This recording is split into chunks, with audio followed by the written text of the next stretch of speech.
Hello students, कैसे हो आप सब। उम्मीद करता हूँ कि आप अच्छे होंगे और इस उम्मीद के साथ कि आपकी पढ़ाई भी अच्छी होगी, आपका स्वास्थ्य भी अच्छा होगा, आपके आसपास सब कुछ बढ़िया होगा। मैं सोच रहा हूँ कि आपको और बेहतर बनाने के लिए जो सरफेस केमिस्ट्री है उसका एक टॉपिक मैं और पढ़ा दूँ। वैसे तो वादे के मुताबिक मैं टोटल सिलेबस ख़त्म करूँगा आपका, तो आइए उसी वादा को पूरा करने के लिए एक कदम और आगे बढ़ते हैं। और स्टूडेंट्स, आपको पता होगा कि हम लोगों ने कोलाइड के बारे में पढ़ा हुआ है। कोलाइड क्या है, कितने प्रकार का होता है। अब हम लोग आ गए हैं उस बिंदु पर जहां हम ये जाने कि कोलाइड बनाया कैसे जाता है। अगर कोलाइड हमें बनाना हो तो कैसे बनाएं। तो आपका ध्यान थोड़ा समय पीछे की तरफ खींचूंगा। स्टूडेंट्स, याद करिए कि हम लोगों ने कोलाइड को द्रवरागी और द्रवविरागी में बांटा था। द्रवरागी के बारे में हमने आपसे क्या कहा था कि परिक्षेपण माध्यम और परिक्षिप्त प्रवस्था दोनों को मिला दो, हिला दो, थोड़ा चाहे जी मैं तो थोड़ा गर्म कर दो और दे दनादन कोलाइडल तैयार है। उदाहरण के तौर पे आपके पास स्टार्च है तो स्टार्च में क्या करो, पानी मिलाओ, घोलो, हो गया, जो बना वो कोलाइडल है आपका। तो इस तरह से द्रवरागी कोलाइडी बनाने के लिए तो कुछ सोचना ही नहीं है, केवल परिक्षेपण माध्यम और परिक्षिप्त प्रवस्था चाहिए, दोनों को मिला देना है, काम तैयार हो गया। अब आता है द्रवविरागी। तो द्रवविरागी के बारे में जब मैंने आपको बताया तो उस वक्त बताया था कि इसको बनाने के लिए विशेष प्रकार की विधि की आवश्यकता होती है। तो स्टूडेंट्स, वहीं पर मैंने बताया कि इसके आगे हम लोग चर्चा करेंगे। तो वो दिन अब आ गया है कि द्रवविरागी कोलाइडी विलयन कैसे बनाया जाता है। तो आप हो जाइए तैयार। हमने क्या किया कि द्रवविरागी कोलाइडी विलयन बनाने की जाने की दो विधियां हैं। दो में से एक विधि है संघनन विधि और दूसरा है परिक्षेपण विधि।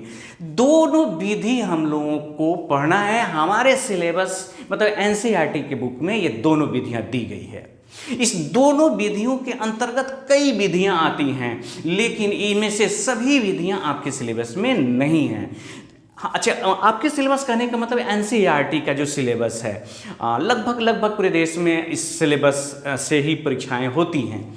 तो संघनन जो विधि है उसके अंतर्गत आता है, देखिए, विलायक विनिमय, भौतिक अवस्था परिवर्तन और रासायनिक विधि, अति शीतलन विधि। ये चार विधियां मुख्य रूप से किसके अंतर्गत आती हैं? तो संघनन के। संघनन समझते हो ना, जैसे वाष्प है उसको ठंडा करना, पुनः द्रव में बदलना, ये संघनन होता है ना। तो संघनन विधि के अंतर्गत जो ये चार विधियां हैं उसमें से ये विधि जो रासायनिक विधि है वो हमारे लिए महत्वपूर्ण है। रासायनिक विधि के अंतर्गत ऑक्सीडेशन पढ़ना है, oxidation method, reduction method, hydrolysis method और डबल डिकम्पोजिशन मेथड।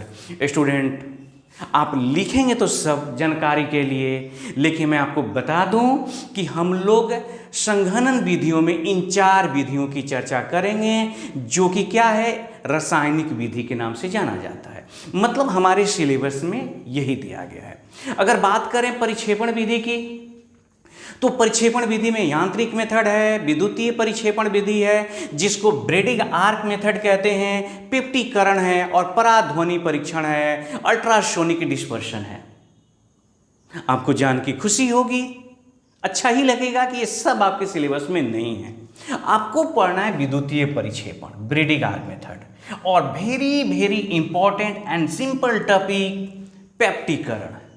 यही हम लोग के सिलेबस में। तो आज के वीडियो का मकसद एकदम क्लियर हो गया। हम पढ़ेंगे इसके बारे में, कुछ नहीं, इक्वेशन है, लिखेंगे और 2-4-5 लाइन इनके बारे में लिखना है। तो स्टूडेंट, सबसे पहले तो आप इसको नोट कर लीजिए और फिर आते हैं, शुरू करते हैं हम लोग संघनन विधि। संघनन में रासायनिक विधि, उस रासायनिक में भी कौन, ऑक्सीडेशन माने ऑक्सीकरण मेथड, इसकी चर्चा करेंगे। तब तक आप नोट करिए। आइए स्टूडेंट्स, अब हम लोग बारी बारी से जो रासायनिक विधि है उसको समझने की कोशिश करते हैं। उसमें पहला हमने लिखा था क्या चीज, ऑक्सीडेशन। तो आइए देखते हैं कि ऑक्सीडेशन के द्वारा कैसे कोलाइडी विलयन बना दिया जाता है। बहुत सिंपल, अब ऑक्सीडेशन शब्द सुन के स्टूडेंट्स आपके मन में चल रहा होगा कि मैं कुछ ऑक्सीडेशन के बारे में बात करूं। अभी तुरंत एक शब्द बोलने वाला हूं, ऑक्सीडाइजिंग एजेंट। तो हम आपसे माफ़ी चाहेंगे स्टूडेंट्स, अभी ये सही प्लेटफॉर्म नहीं है, यहाँ पर हम इसकी चर्चा नहीं कर सकते। हाँ, आपको इतना ज़रूर बता देते हैं कि इलेक्ट्रोकेमिस्ट्री चैप्टर में ऑक्सीडाइजिंग एजेंट क्या है, रिड्यूसिंग एजेंट क्या है, इसके बारे में मैंने चर्चा किया हुआ है। 11th क्लास का जो ऑक्सीडेशन रिडक्शन जो चैप्टर होता है उसके बारे में भी उस चैप्टर में भी इसके बारे में चर्चा की जाएगी। लेकिन फिलहाल समझिए, ऑक्सीकरण के द्वारा ऑक्सीडेशन से हमें क्या बनाना है, कोलाइड विलयन। तो ऑक्सीडेशन से जरूरी है कि ऑक्सीडाइजिंग एजेंट हो। तो सबसे पहला तो बात याद रखना होगा आपको, ऑक्सीकारक कहते हैं ना हिंदी में, ऑक्सीकारक अंग्रेजी में क्या कहते हैं हम लोग, ऑक्सीडाइजिंग एजेंट। जो लोग पढ़े हैं स्टूडेंट्स उनको याद है, हम लोग संक्षेप में इसको ओए कहते थे। तो ऑक्सीडाइजिंग एजेंट के रूप में आप ले सकते हैं ब्रोमीन जल, ब्रोमीन वाटर, ठीक है, ब्रोमीन वाटर के रूप में आप ले सकते हैं Br2। इसके अलावा ले सकते हैं आप इसमें SO2,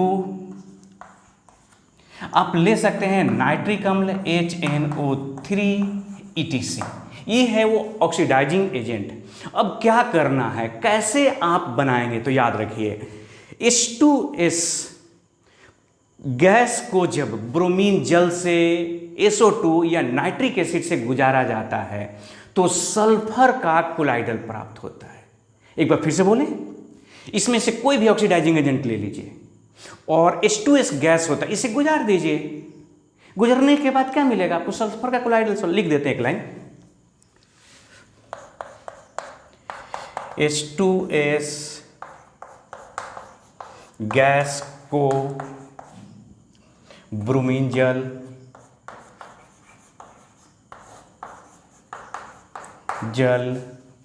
SO2 sulphur dioxide, nitric अम्ल, नाइट्रिक एसिड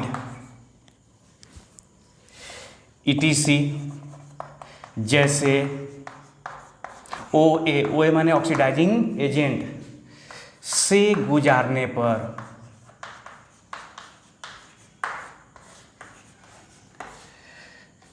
सल्फर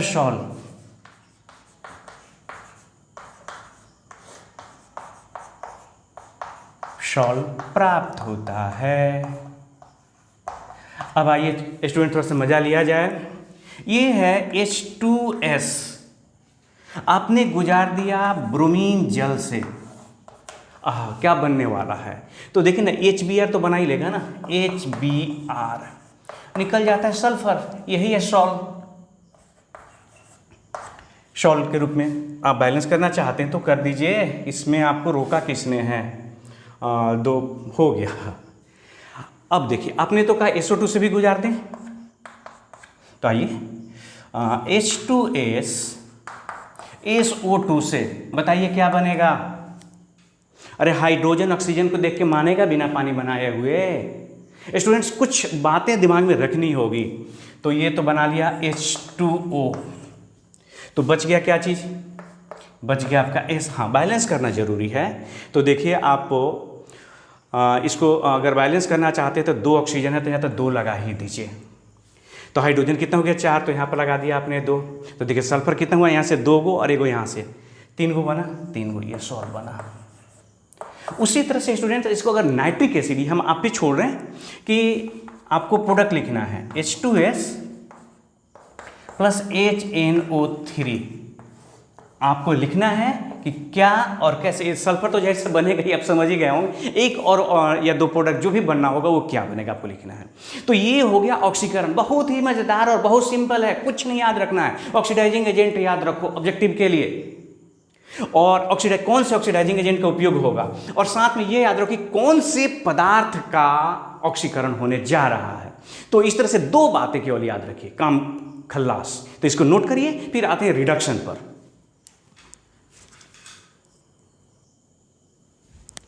आइए स्टूडेंट, दूसरा टॉपिक का नाम है अपचयन रिडक्शन। तो सबसे पहले तो फिर वही सवाल मन में चल रहा कि यहाँ पर रिड्यूसिंग एजेंट कौन सा होगा। हाँ, बता रहे हैं, हम बिल्कुल बताएंगे। इससे पहले कि रिड्यूसिंग एजेंट बता दें, एक बहुत बहुत महत्वपूर्ण टॉपिक है, यह जान लीजिए। इस मेथड द्वारा, माने इस रिडक्शन के द्वारा, इस विधि द्वारा बड़ा ही बेहतरीन सोना, सोना कितना सोना है, चांदी भी आ गए भाई, और सोना का तो कोई औकात नहीं है, प्लैटिनम एंड पीटी, ईटीसी धातुओं, ईटीसी का मतलब कोई धातुओं मत लगा लीजिएगा, धातुओं का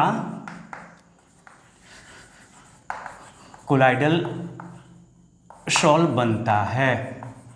तो आप समझ गए ना क्या महत्व है। ऑब्जेक्टिव में पूछा जाएगा कि निम्न में से किसका कोलाइडल सॉल्व रिडक्शन के द्वारा बनता है, तो कुछ मेटल, महंगे धातु, सोना, चांदी, प्लैटिनम इत्यादि। अब आइए फिर दूसरी वही बात, आपको कहीं जाना है, वाहन है, तो ड्राइवर तो चाहिए ना, तो बिना रिड्यूसिंग एजेंट के रिडक्शन होगा कैसे। तो आइए, हम हैं ना, आप इसकी चिंता न करें तो ज़्यादा अच्छा है। रिड्यूसिंग RA लिख दूँ तो आप समझ जाइएगा ना। अच्छा चलिए लिख देते हैं, कुछ लोग तो भाई बेहद नाराज हो जाएंगे। रिड्यूसिंग एजेंट, हाँ, जो लोग का ये पहला क्लास हो या वो नहीं पढ़े हो इलेक्ट्रोकेमिस्ट्री, उनको नहीं सेगा, फिर से कहेंगे रिड्यूसिंग एजेंट के बारे में जानना है तो हमने इलेक्ट्रोकेमिस्ट्री के बारे में इसके बारे में बताया हुआ है। तो अब देखिए रिड्यूसिंग एजेंट के रूप में क्या क्या, बहुत बढ़िया चीज़ है, ये है फॉर्मल्डिहाइड, HCHO, फॉर्मल्डिहाइड।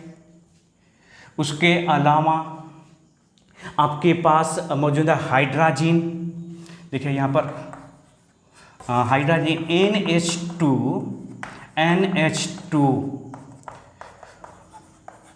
हाइड्राजीन हो गया स्टूडेंट्स। और भी आप लिख सकते हो NH2OH, हाइड्रोक्सिल एमीन कहते हैं ना, हाइड्रोक्सिल एमीन हो गया, ETC।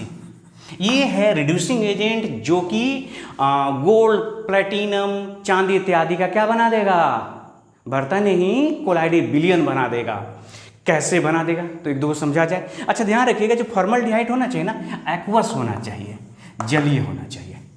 तो आइए एक दो लिखते हैं। ध्यान रखिएगा कि जैसे सोना का बनाना, सोना के साल्ट होना चाहिए, गोल्ड का साल्ट होना चाहिए। जैसे आपके पास है AuCl3, आपने लिया फॉर्मल्डिहाइड HCHO, हाँ जलीय है ना, तो सबसे पहले तो कहेंगे आप AU निकल ही गया, और इसके साथ ये हो जाता है, नाम बोलिए, ये देखिए HCOOH एसिटिक एसिड के रूप में, और H और जब क्लोरीन है तो HCl तो बनेगा ही बनेगा। ये देखिए 3 हो जाता है, ये 3 है, सॉरी 3 ही, बैलेंस करना है तो कितना हो जाएगा, ये 3 और 3 दूनी के 6 हो गया है ना, 6 तो 6 हो गया। अच्छा एक और एग्जांपल लिख देता हूँ आपको।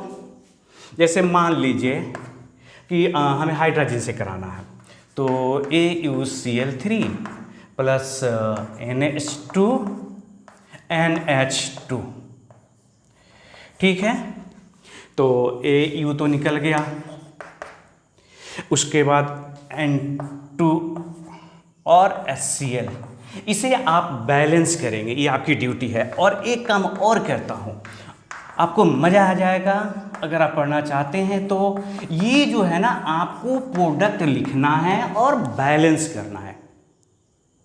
नहीं मैं नहीं लिख सकता, आपको लिखना है, तभी तो थोड़ा बहुत आप इन्वॉल्व होंगे कि पढ़ाई में, नहीं तो फिर हम ही सब करते जाएं तो क्या लाभ है उसका।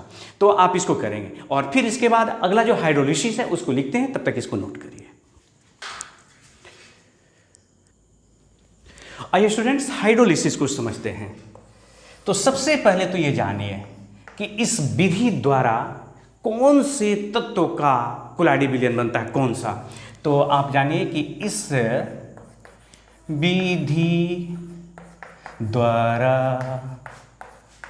FeOH होल 3 AlOH होल 3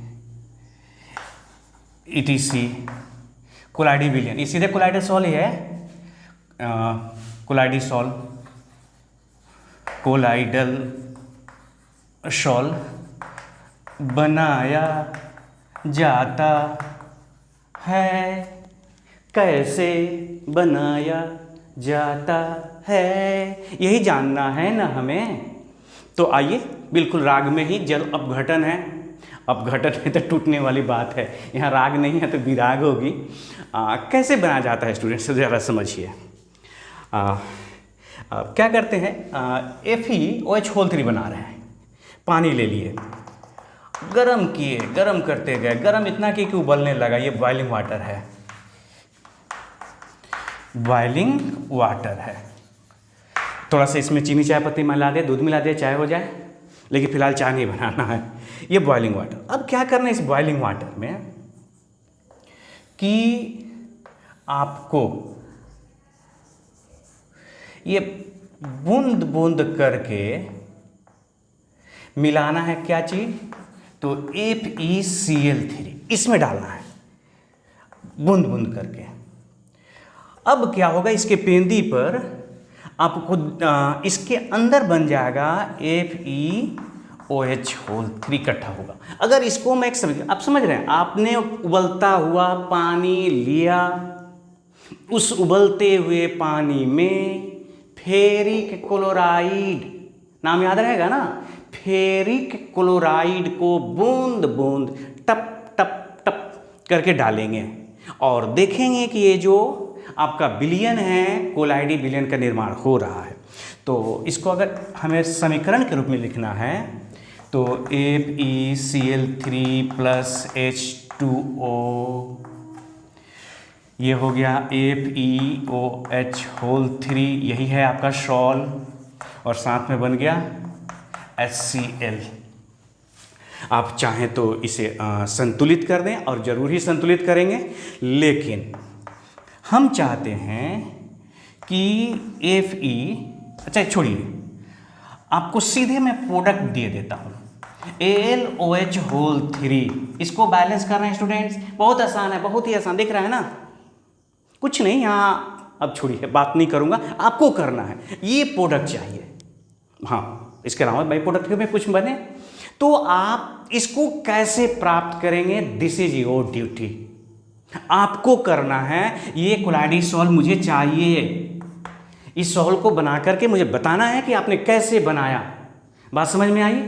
तो ये हो गया आपका हाइड्रोलिसिस। अब एक और बचा हुआ है, डबल डिकम्पोजिशन, 2 लाइन का है, लेकिन इसको नोट कर लीजिए, उसके बाद आते हैं, कंजूसी करने की जरूरत नहीं है बोर्ड पर। तो लास्ट हम लोग का इसमें का टॉपिक है स्टूडेंट्स, डबल डिकम्पोजिशन, द्विक अपघटन, डबल माने 2, द्विक में से 2। तो इसमें आइए एक 2 लाइन लिख देते हैं। जब आर्सेनियस ऑक्साइड AS2O3 के जलीय विलयन, कैसा विलयन है, तो जलीय विलयन से H2S गैस को गुजारा जाता है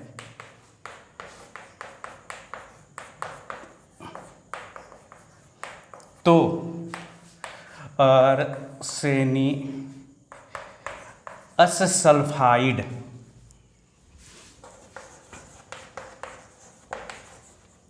कोलाइडल सॉल्यूशन प्राप्त होता है।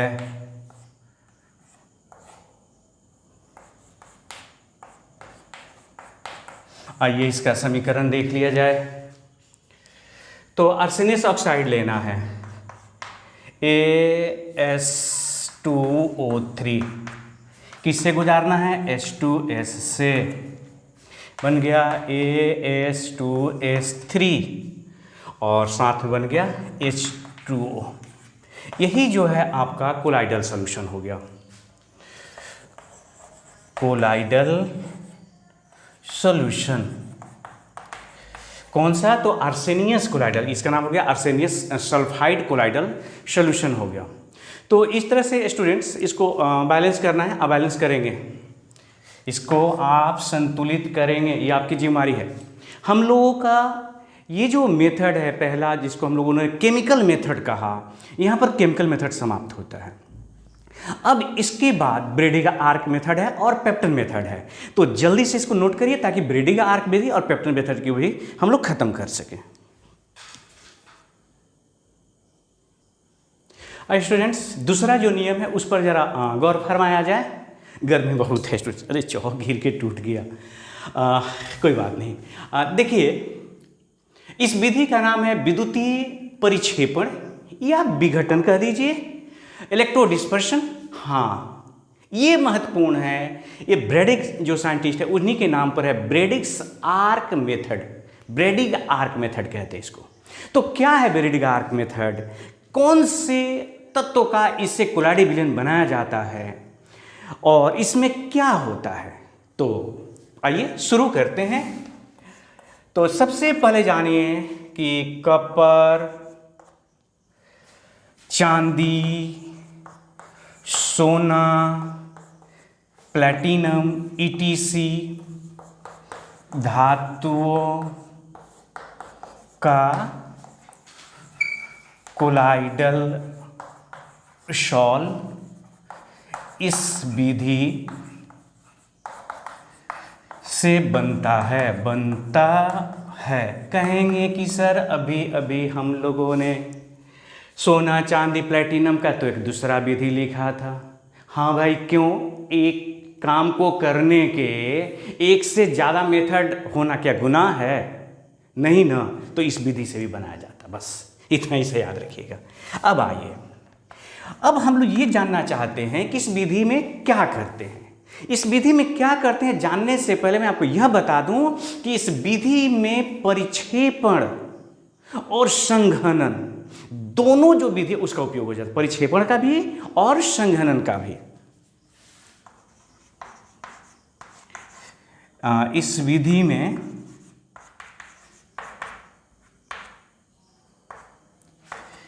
परिक्षेपण तुरंत आपको पता चल जाएगा कैसे, एवं संघनन, कंडेंसेशन, संघनन, दोनों विधि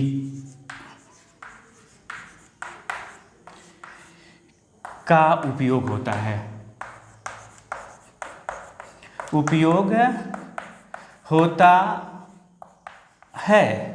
अब क्या होता है? तो अब देखिए क्या होता है। एक चौक ले लें अगर आपकी इजाज़त हो तो अब ये देखिए यहाँ पे जिस भी धातु का, इसमें से सोना, चांदी, कॉपर, जिसका भी आपको बनाना है, तो क्या करेंगे? सबसे पहले जिस धातु का आपको कोलाइडल सॉल्व बनाना है उसका 2 छड़ लेंगे, मतलब इलेक्ट्रोड के रूप में उसका उपयोग करने वाले हैं।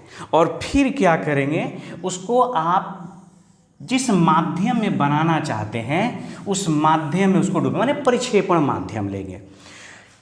और इसका बनावट कुछ ऐसे होता है स्टूडेंट्स, ये देखिए इधर, इसमें आपको परिक्षेपण माध्यम, जैसे मान लीजिए कि जनरली जल रहता है, ये जल है मान लीजिए, और उसके बाद क्या करते हैं? यहाँ पे लगा देते हैं आइस का टुकड़ा। कितना होता है? इस आइस के साथ अगर क्रीम लग जाता तो थोड़ा मज़ा आ जाता, लेकिन कोई बात नहीं। अब मान लीजिए कि आपको प्लैटिनम का, सोना का, जिसका भी आपको लेना है उसके छड़ को इसमें डुबो देते हैं। ये इलेक्ट्रोड हो गया। मतलब आप यहाँ पर दिखा सकते हैं कि एक को आपने क्या किया? पॉजिटिवली चार्ज कर दिया, मैंने पॉजिटिव से जोड़ दिया, सॉरी, और एक को आपने नेगेटिव से कर दिया। जब इसको पॉजिटिव नेगेटिव से जोड़ते हैं तो स्टूडेंट्स यहाँ पे आर्क उत्पन्न होता है। ये हो गया आर्क। इतना ना ट्रिमेंडस अमाउंट में हीट उत्पन्न होता है कि ये जो मेटल होते हैं आपका, ये मेटल जो है वाष्पीकृत हो जाता है, वाष्प के रूप में बदल जाता है। लेकिन तुरंत उसी पल आपने यहाँ आइस लगा रखा है, इसमें पानी है, इसको ठंडा कर देता है। तो वाष्पीकृत हुआ और ठंडा होकर के जैसे ठंडा हुआ, मैंने कंडेंस हो गया, संघनित हो गया। तो संघनित होकर के फिर इस विलयन में आ गया और इस तरह से कोलाइडल विलयन प्राप्त हो जाता है। समझे क्या किए? एक बार फिर से सुन लीजिए, हम तो आपके अपने टीचर हैं, कौन भागे जा रहे हैं। जिस धातु का आपको परिक्षेपण माध्यम बनाना है, उस धातु के कितने छड़? 2 छड़। और परिक्षेपण माध्यम ले लेंगे, जनरली जल रहता है, जल ले लेंगे। उसके बाद उसमें दोनों को डुबा देंगे। डुबाने के बाद दोनों जो धातु के छड़ हैं उससे करंट पर माने हाई आप वोल्टेज यहाँ पर देंगे, विद्युत धारा आ गया। देखिए प्लस और माइनस से जोड़ दिया हमने इसको। जैसे इसको प्लस माइनस जोड़ेंगे बस यहाँ आर्क उत्पन्न होगा और ये बहुत ही गर्म होगा मेटल। इतना गर्म होगा, इतना गर्म होगा कि ये क्या होगा? वाष्प बनने लगेगा। लेकिन वाष्प बन के जाए कहाँ? चारों तरफ से तो आपने आइस लगा रखा है, घेर रखा है इसको, बस वाष्प पुनः ठंडा हो जाएगा और ठंडा होकर फिर आ गया इसी में डूब गया। जब इसमें डूब जाता है तो क्या करता है? उसके बाद कोलाइडल विलयन बनता है। उसको स्थायी बनाने के लिए उसमें AOH या NaOH या KOH मिला देते हैं और कोलाइडल विलयन अगर प्लेटिनम है तो प्लेटिनम का बन गया, गोल्ड है तो गोल्ड का बन गया, चांदी का मतलब जो भी है। तो आइए 2 लाइन लिख देते हैं। जिस धातु का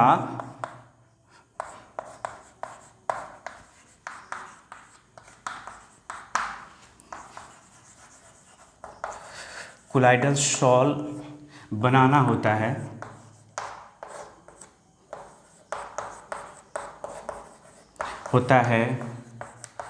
उसका 2 छड़, कितने? 2 छड़ माने रड ले लेंगे, छड़ लिया जाता है।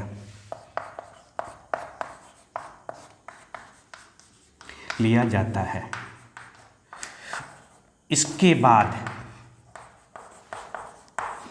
बोलिए क्या करेंगे? इसके बाद इसे परिक्षेपण माध्यम, इन दोनों छड़ों को, इसके बाद इन दोनों छड़ों को परिक्षेपण माध्यम में डुबा दिया जाता है।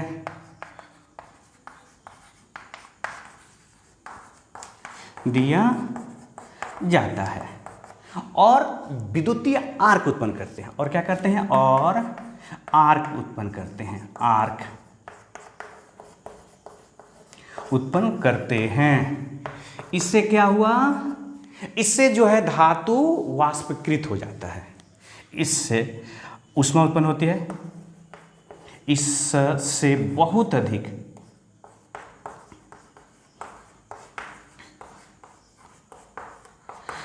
अधिक ऊष्मा उत्पन्न होती है,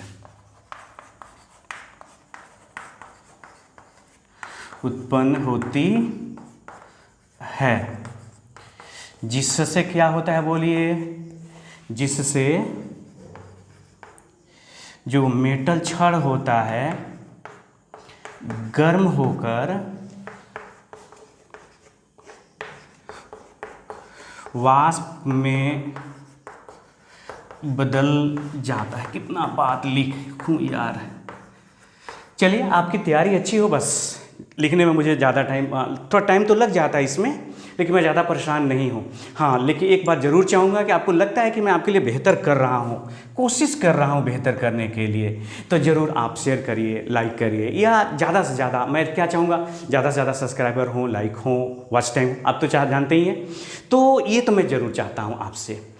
तो गर्म होकर क्या होता है? वाष्प के रूप में बदल जाता है। अब क्या हुआ वाष्प का? बोलिए, आपने यहाँ पे आइस लगा रखा है ना, यहाँ पानी भी है, वाष्प को पुनः ठंडा कर, जब ठंडा होता है तो फिर इसी में आ जाता है, वाष्प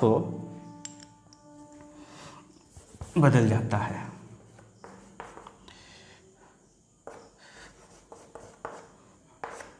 वाष्प कोल्ड होकर, अच्छा संघनित शब्द इसके लिए बढ़िया शब्द है, वाष्प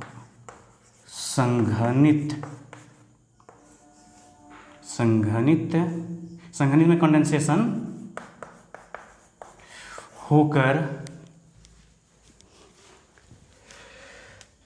पुनः परिक्षेपण माध्यम में कोलाइडी विलयन बनाता है। वाष्प संघनित होकर, पुनः लिखना उचित नहीं है, परिक्षेपण माध्यम में कोलाइडल शॉल बनाता है। हाँ, एक बात और कहेंगे, शॉल स्टेबल हो, अस्थाई हो, इसके लिए इसमें क्या मिला देते हैं? शॉल स्टेबल हो, इसके लिए थोड़ा कंजूसी होने लगा, इसके लिए इसमें NaOH KOH etc मिला देते हैं।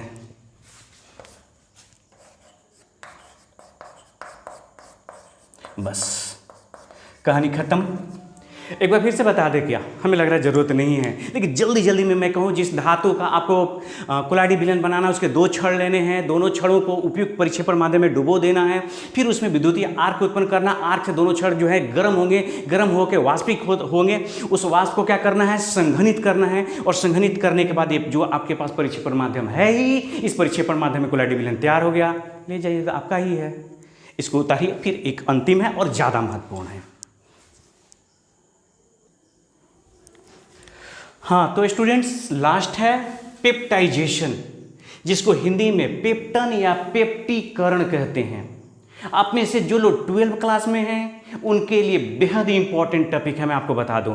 हाँ, कंपटीशन के दृष्टि से भी ऑब्जेक्टिव क्वेश्चन पूछे जाते हैं। तो क्या है पेप्टन, पेप्टाइजेशन क्या है? तो बहुत सिंपल, आपको मैं समझा दूं, आराम से समझिएगा। दही लीजिए, थोड़ा खा लीजिए, मजाक कर रहा हूँ, दही लीजिए। दही लेकर के उसमें क्या किया आपने कि पानी डाला, थोड़ा चीनी डाला, घोल दिया, दे घुमा घुमा घुमा घुमा के आपने बना दिया लस्सी। थोड़ा, अब जो लस्सी बना, तो दही को आपने द्रव के रूप में कोलाइडी विलयन के रूप में बदल दिया। इस क्रिया का नाम पेप्टन, जो मथ के आपने जो लस्सी बनाया ना स्टूडेंट्स, इसी का नाम तो है पेप्टन। आप क्या कीजिए, मेथी लीजिए, पाँक समझते हैं ना, मिट्टी गीला हो गया, पाँक लीजिए, और फिर क्या उसमें पानी मिलाइए, और पानी मिला के उसको घोल दीजिए, एक कीचड़ तैयार हुआ। अरे यार, इसी का नाम पेप्टन है। कोई भी ताज़ा अवक्षेप लीजिए, अवक्षेप जो पेंदी पे बैठ जाता है, आप जाके मिट्टी जहाँ पानी लगा उसके नीचे से निकालिए, मिट्टी बैठा हुआ है, तो ताज़ा अवक्षेप लीजिए। उस ताजे अवक्षेप में आप क्या करिए, तो परिक्षेपण माध्यम मिलाइए, जो भी मिलाना है। अब थोड़ी मात्रा में उसमें वैद्युत अपघट्य मिला दीजिए, इलेक्ट्रोलाइट मिला दीजिए, और उसको अच्छी तरह से हिला दीजिए, मिला दीजिए, कोलाइडी विलयन तैयार हो गया। इसी का नाम क्या है? तो पेप्टन है। मतलब लस्सी बनाने वाली जो विधि है ना यार, वही पेप्टन है। तो कैसे हम लोग लिखें इसको? तो देखिए यहाँ ताजे अवक्षेप, ताज़ा होना चाहिए। ताज़ा होने से क्या होगा कि अवक्षेप के बीच का जो बॉन्डिंग है ना, बहुत मजबूत नहीं होगा, अभी दुर्बल होगा। ताज़ा अवक्षेप, अवक्षेप समझते हो ना, प्रेसिपिटेट जो पेंदी पे जाके बैठ जाता है। ताजे अवक्षेप में थोड़ी मात्रा में वैद्युत अपघट्य,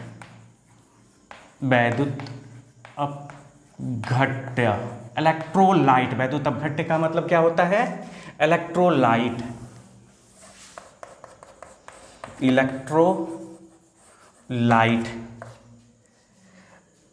एवं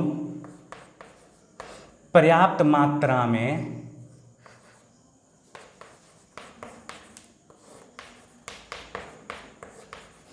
परिक्षेपण माध्यम मिलाकर जब अच्छी प्रकार से, अच्छी तरह से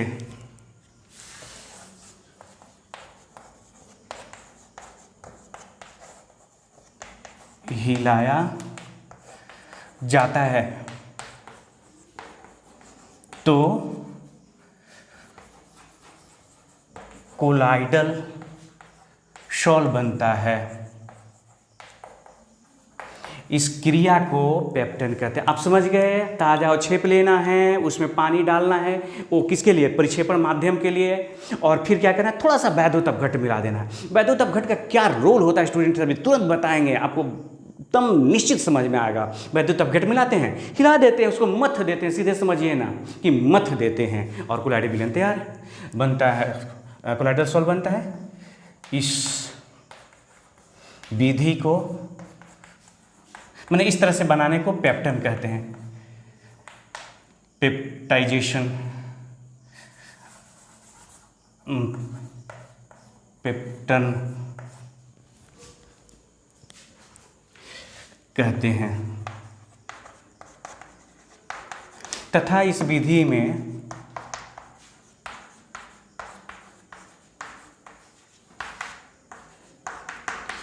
जो इलेक्ट्रोलाइट मिलाया जाता है उसे पेप्टाइजिंग एजेंट कहते हैं स्टूडेंट्स,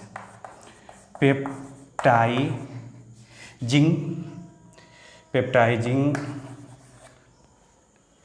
एजेंट, पेप्टिकर्मक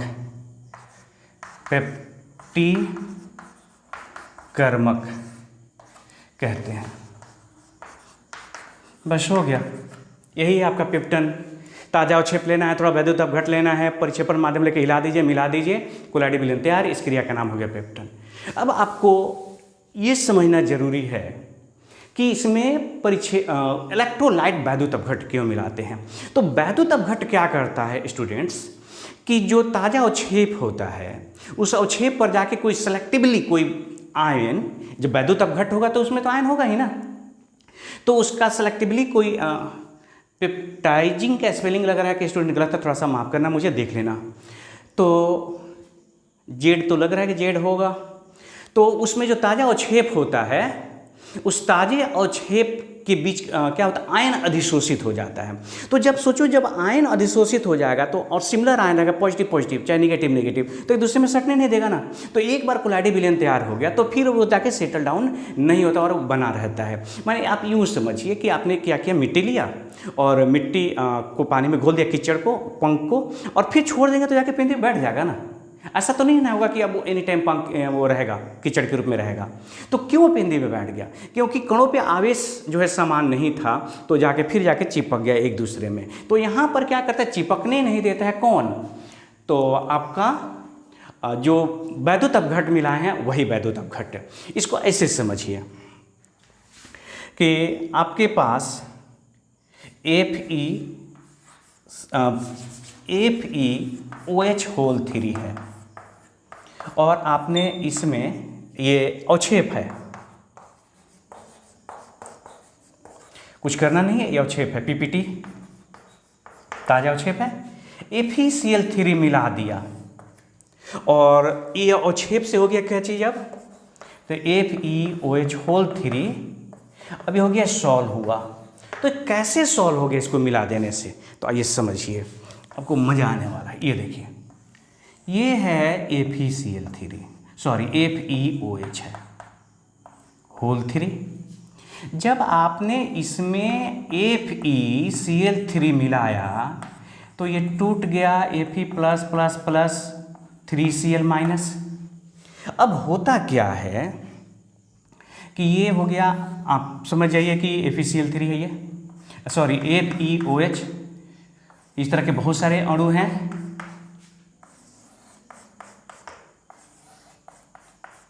जो प्लस आवेश आया, ये प्लस आवेश इसके चारों तरफ आ गया। अब बताओ कि इस अणु को आपस में चिपकने देगा, इसलिए कि तो प्लस आवेश जाके अणु पर अधिशोषित हो गया, जाके पर चिपक जाता है, एडजर्प्शन की क्रिया हो जाती है आवेशों का। तो अब यहाँ पर ये तो हमेशा सेपरेट रहेंगे ना, ये क्या है, तो FeOH होल 3 है, तो ये आपस में चिपकेंगे नहीं। जब चिपकेंगे नहीं तो कोलाइडल विलयन तैयार हो गया। तो वैद्युत अपघट्ट क्या किया? वैद्युत अपघट्ट का कोई धन आवेश या ऋण आवेश, कोई भी आवेश हो सकता है, वो डिपेंड करेगा कि कौन कॉमन आयन है और किस तरह का आपके पास कंपाउंड है, उस पर जाके अधिशोषित हो गया। अगर धनावेशित, तो यहाँ पर देखिए धनावेशित ये कोलाइडल बना ना, तो धनावेशित अधिशोषित हो गया, बस इनको चिपकने नहीं देगा। अगर नेगेटिव आयन ही इस पर चिपक जाता तो भी कोलाइडल विलयन तो तैयार हो जाता ना हमारा। तो याद रखना स्टूडेंट्स कि आपके पास ताज़ा अवक्षेप होना चाहिए। ये अवक्षेप है और इस अवक्षेप में क्या है, तो ये है आपका इलेक्ट्रोलाइट है। और कैसे इलेक्ट्रोलाइट जो है देखिए उसको बदल दिया किस में, तो ये हो गया आपका कोलाइडल।